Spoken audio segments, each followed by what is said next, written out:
Hello everyone, welcome back to my channel. कैसे हो आप सब लोग? आई होप आप लोग सब अच्छे होंगे।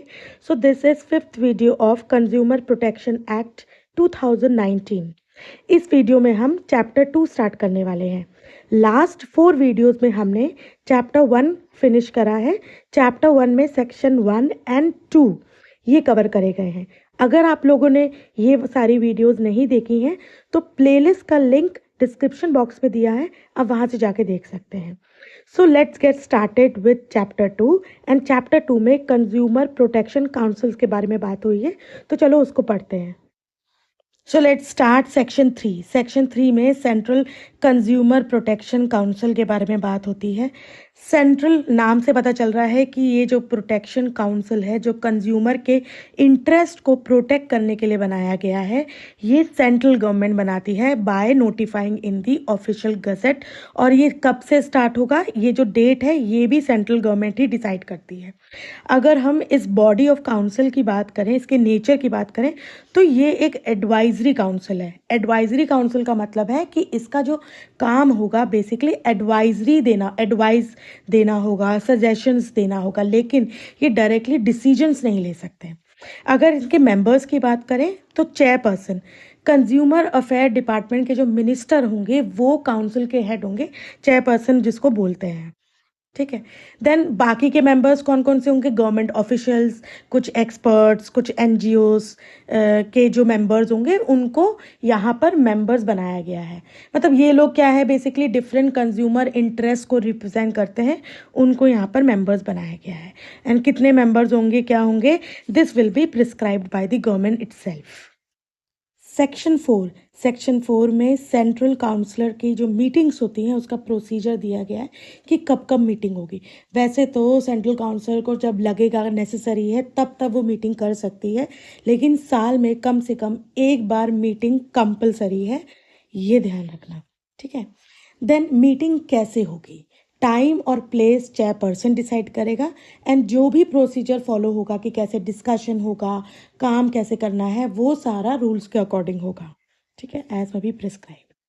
अगर मैं ऑब्जेक्टिव की बात करूं, ऑब्जेक्ट्स ऑफ सेंट्रल काउंसिल जो कि सेक्शन 5 में दिया गया है, तो ये जो काउंसिल है इसका जो मेन काम है वो क्या है? कंज्यूमर के राइट्स को प्रमोट करना, प्रोटेक्ट करना, एंड गवर्नमेंट को उससे रिलेटेड चीज़ों के बारे में एडवाइस देना। मतलब कि अवेयरनेस बढ़ाना, प्रोटेक्शन इंश्योर करना, गवर्नमेंट को गाइड करना, ये होता है सेंट्रल काउंसिल का जो मेन काम है वो, या ऑब्जेक्टिव आप बोल सकते हो। Section 6 state consumer protection council. जैसे हमने सेक्शन 3 में सेंट्रल कंज्यूमर प्रोटेक्शन काउंसिल के बारे में बात करी थी, वैसे ही सेक्शन 6 में state consumer protection council establish होता है। एंड इसका जो काम है, इसका काम भी कंज्यूमर के इंटरेस्ट को प्रमोट करना है। सेक्शन 6 का सबसेक्शन 1 क्या कहता है? यहाँ पर बात होती है इस्टेब्लिशमेंट की। हर स्टेट गवर्नमेंट नोटिफिकेशन के थ्रू स्टेट काउंसिल को स्टैब्लिश करती है, और स्टेट गवर्नमेंट ही डिसाइड करती है कि कब से स्टार्ट होगा, और ये ऑफिशियल गजेट में नोटिफाई करने के बाद होता है। सबसेक्शन 2 में नेचर एंड मेंबर्स के बारे में बात हुई है। As similar to central consumer protection council, state consumer protection council भी एक एडवाइजरी काउंसिल है जिसका जो काम है सिर्फ एडवाइस देना to the government and suggestions देना to the government regarding consumer interest and consumer के जितने भी कंज्यूमर रिलेटेड मामले हैं उसमें, बट डायरेक्टली डिसीजंस नहीं ले सकते। As far as members are concern, तो सबसे पहले हैं जो कंज्यूमर अफेयर मिनिस्टर हैं स्टेट के, उनके जो मिनिस्टर हैं वो चेयरमैन बन जाएंगे स्टेट कंज्यूमर प्रोटेक्शन काउंसिल के। ठीक है, जैसे हमने सेंट्रल में बात करी थी, सेम स्टेट में भी वही चीज़ हो रही है। एंड अदर जो मेंबर्स होंगे, देखो चेयरपर्सन तो कौन हो गया? जो कंज्यूमर अफेयर मिनिस्टर हैं स्टेट के, वो तो चेयरपर्सन बन गए। बाकी के मेंबर्स कौन होंगे? गवर्नमेंट ऑफिशियल्स होंगे। देन कुछ गवर्नमेंट ऑफिशियल्स होंगे, कुछ नॉन ऑफिशियल्स होंगे जिसमें एक्सपर्ट्स आएंगे, कुछ एनजीओ के मेंबर्स आ सकते हैं। ठीक है। एंड ये सारे जो लोग हैं ये क्या कर रहे हैं? डिफरेंट कंज्यूमर इंटरेस्ट को रिप्रेजेंट कर रहे हैं, इसलिए उनको यहाँ पर मेंबर्स बनाया गया है।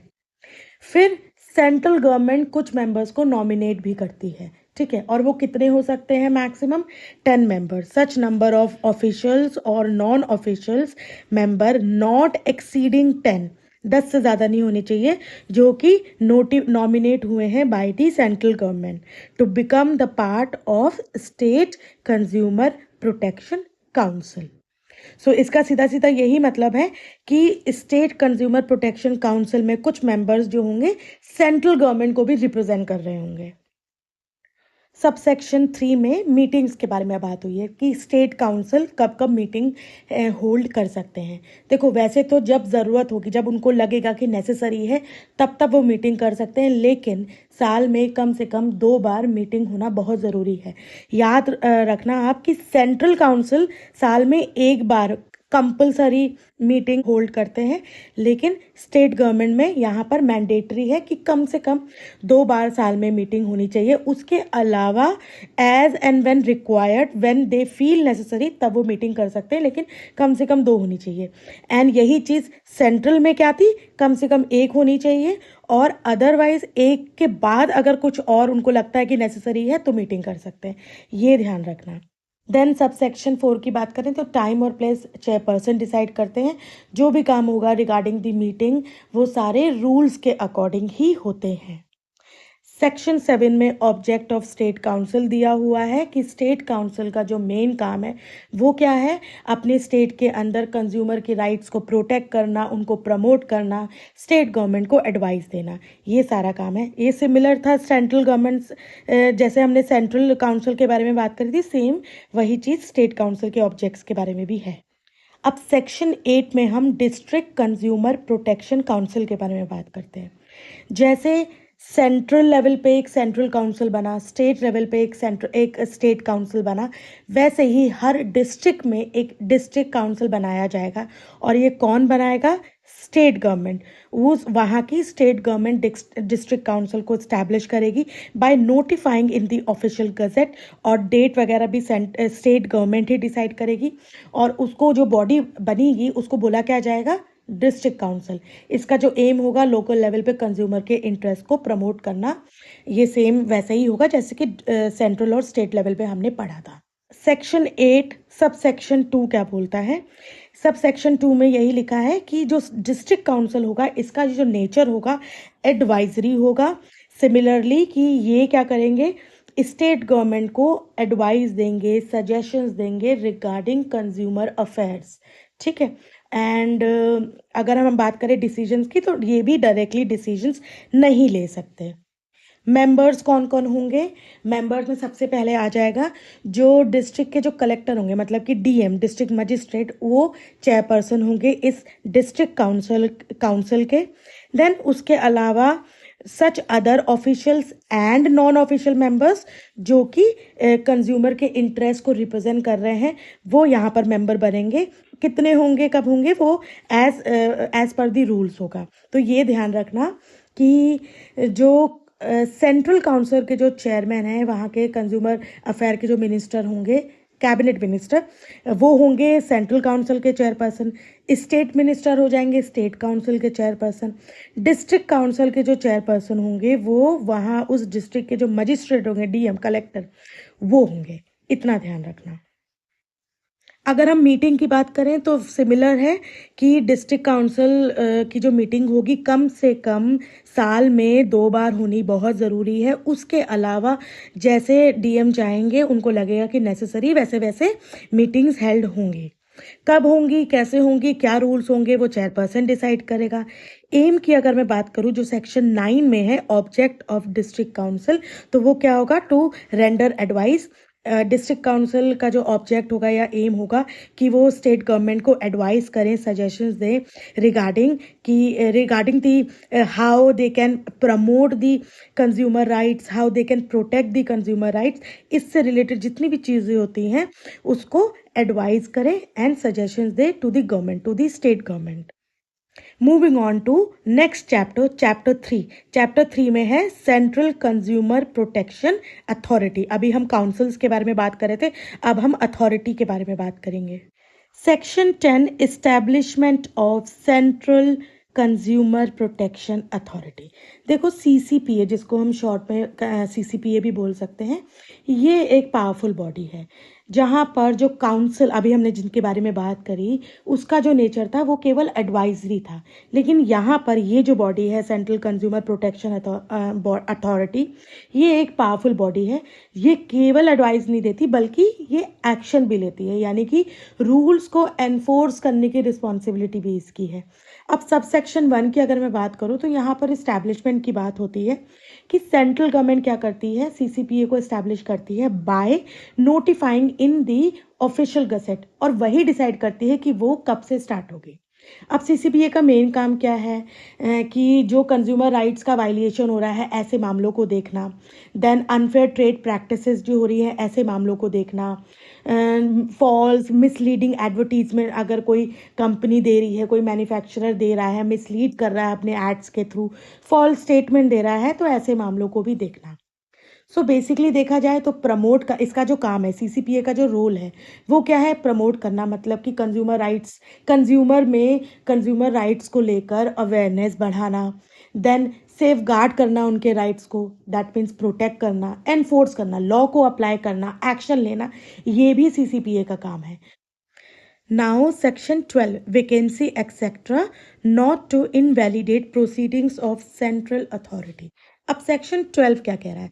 देखो, ये सेक्शन बोल रहा है कि सीसीपीए का जो काम है या प्रोसीडिंग्स है वो वैलिड रहेंगी चाहे कुछ भी प्रॉब्लम आ जाए। मतलब कोई अगर टेक्निकल इशू भी हो जाए या कोई अगर वैकेंसीज भी क्रिएट हो जाए, उसके बावजूद भी जो प्रोसीडिंग्स होंगी, जो काम होगा सीसीपीए का, वो अफेक्ट नहीं होगा, वो रुकेगा नहीं।